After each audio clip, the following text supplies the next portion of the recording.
Hello everybody!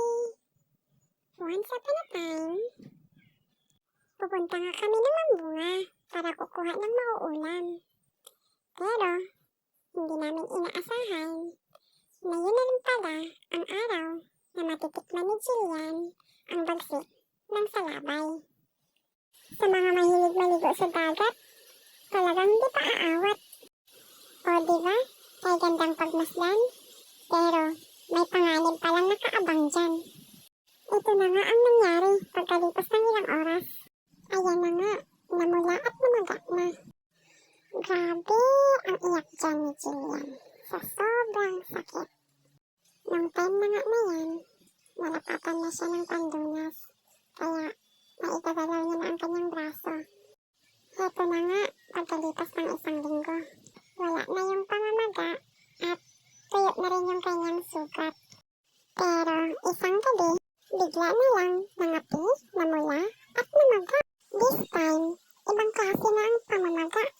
Kaya dinala na namin siya sa ospital para mabigyan nga siya ng tamang treatment. Pagkalabas nga namin ng hospital, pinainom ko nga siya kaagad ng kanyang gamot. Meron nga pala siyang allergy sa dugo at maraming bawal kainin habang hindi pa magaling ang kanyang sugat. Ayan na siya ulit, masigla at makulit na. Wala nang sakit na iniinda. Thank you, Lord! 5 days nga pala siyang oobserbahan. Unti-unti na nga natutuyo ang sugat niya at nawawala na rin ang pamamaga nito. Sa ngayon, limited na lang talaga ang kanyang pwedeng kainin. Kaya, tiis-tiis lang muna habang nagpapagaling. Sa sandaling ito, tuyo na nga ulit ang mga sugat niya. Nakikita na rin nga sa mukha niya na wala na siyang sakit na iniinda. Grabe nga lang talaga ang dulot ng allergy sa balat niya. Sobrang nangitim. Heto nga, at nilalagyan ko na ng sebo de macho. Baka sakaling mabawasan ang paningitim ng bakas ng masalabay sa kanya at the same time yung dulot ng allergy niya. Masaya na nga siya ng mga oras na yan.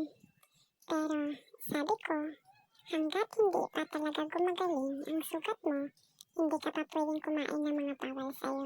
Kaya magtiis ka pa rin dahil hindi pa tuluyang magaling ang sugat mo. Sa ngayon nga, paubos na ang gamot niya.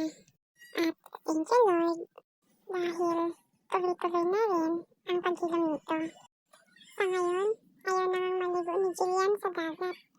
Sa swimming pool na lang daw. Nadala na ang bata.